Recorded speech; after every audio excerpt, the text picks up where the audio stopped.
रानीगंज के 88 number ward के पार्षद नेहा साव पर एक महिला से फोन पर 15,000 रुपए मांगने का आरोप लगा है।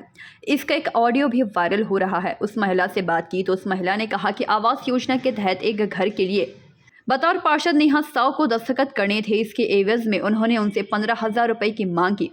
আমি বলছি আমি পিট্টুকে বলে দেবো তুমি কালকে মধ্যে 15 বলেছিল, তোমার ভাইকে জিজ্ঞেস 20 বলেছিলাম, ও 15 বলেছিল, বলবে দিয়ে দিতে, ঠিক আছে? কেন আমাদের জব হচ্ছে তো ওইখানে আমাকে দিতে হবে কিছু টাকা, বুঝলে? কত টাকা নেবে? 15 15,000। 20 বলেছিলাম, তোমার ভাই বললো ও তো লাও না দিদি, এসে পরে অফিসে বলে গেল, বলে ঠিক আছে 15ই দিবে। 15ই তোমার ভাই বলেছিল। বলছি মায়ের সাথে একবার কথা বলে নিলে হতো না? তো মায়ের সাথে এবার কি কথা বলবো?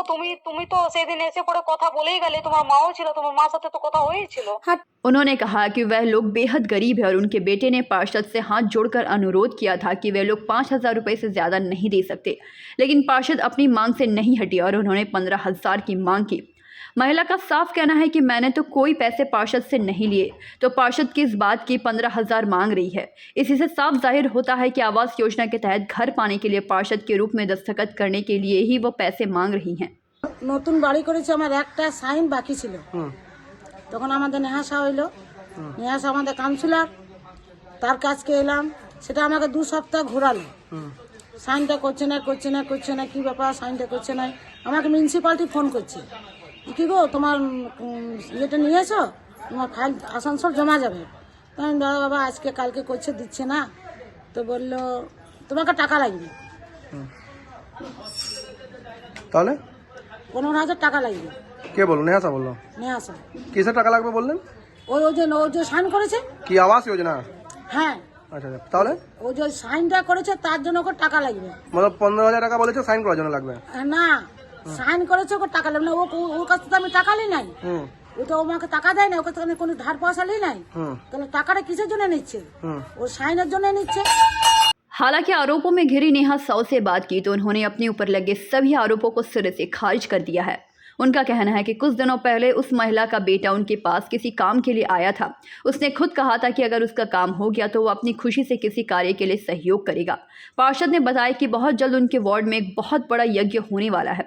उस यज्ञ में उसने खुद आर्थिक सहयोग का वादा किया था और यह सारी बातें मंदिर कमेटी के लोगों के सामने हुई थी, क्योंकि अभी यज्ञ की तैयारियां शुरू होने वाली हैं।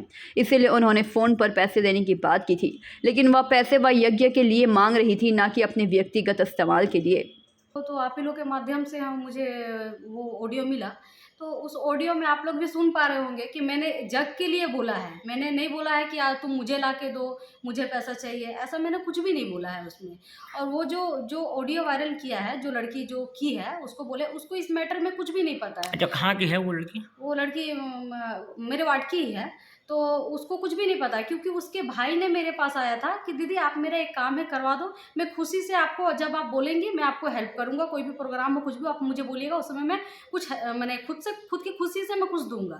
तो मैंने उसको बहुत दिन पहले उन लोगों का काम हो गया, मैंने कुछ नहीं बोला। तो आप लोग पता कर सकते हैं, मेरे वार्ड में मैंने एक जग का प्रोग्राम किया है। आने वाले 1 महीने में वो जग स्टार्ट हो जाएगा। जैसे 7 तारीख से हम लोग का वो मतलब ये पंडाल वगैरह बनना शुरू होगा।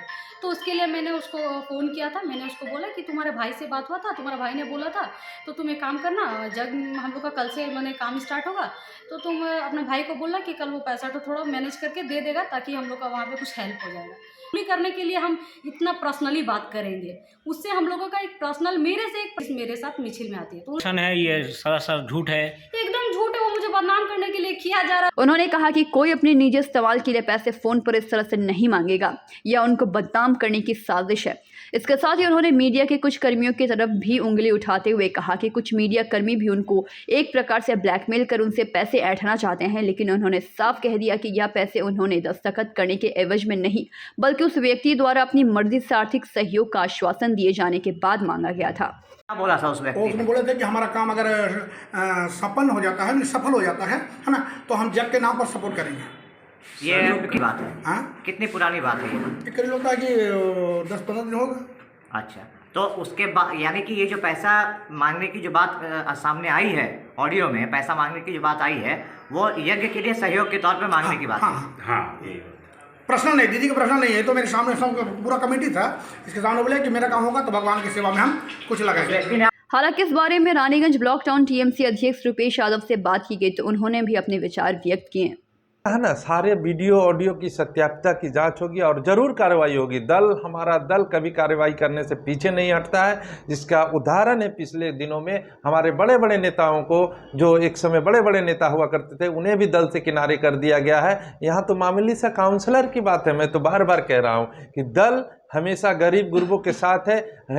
दल हमेशा गरीब लोगों के साथ रह कर के काम करने का निर्देश देती है और सच्चा तृणमूल कांग्रेस का सिपाही हमेशा गरीबों के साथ रह कर के ही काम करता है। देखिए, आप ही का पार्टी है, जो प्रकृति तृणमूल कांग्रेस के कर्मी होगा वो कभी भी इस तरह का गरीबों का प्रताड़ना का काम नहीं करेगा।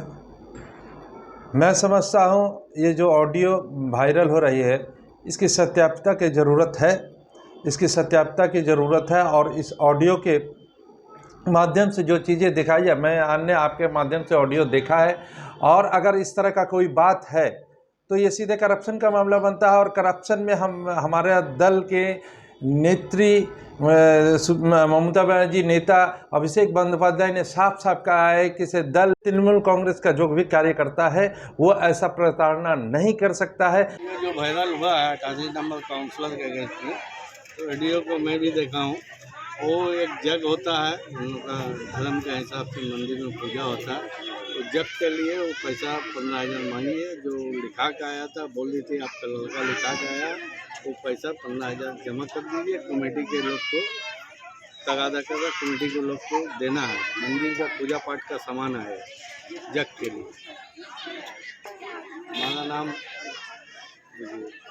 मुजम्मिल हुसैन सायदा, मैं रानीगंज बोर्ड का चेयरमैन हूँ। दूसरी ओर इस विषय पर रानीगंज भाजपा मंडल 1 के अध्यक्ष देवजीत खां ने भी अपने वक्तव्य रखते हुए कई बातें कहीं। তো আর নতুন করে বলার কিছু না, এটা তৃণমূলের পুরনো কালচার। আর 2011 যখন থেকে তৃণমূল ক্ষমতা এসছে এবং 2015 যখন থেকে কর্পোরেশন দখল করেছে, আমরা দেখতে পাচ্ছি এই কালচার বরাবর চলে আসছে। আজকে একটা অডিও ভাইরাল হয়েছে এবং সেটা এমন কোনো বড় ব্যাপার নয়, এটা ওদের পুরনো কালচার, ওরা সেটাই করেছে। আমরা বারংবার বলেছি আবাস যোজনা নিয়ে দুর্নীতি হচ্ছে, একটা ড্রেন করা নিয়ে, একটা বাথরুম করা নিয়ে দুর্নীতি চলছে, তারই একটা ছোট্ট আপনারা ক্লিপ পেয়েছেন। अभिजीत खां, प्रेसिडेंट रानीगंज मंडल 1 बीजेपी। रानीगंज से सम्राट दास की रिपोर्ट, पीवीटीवी न्यूज़।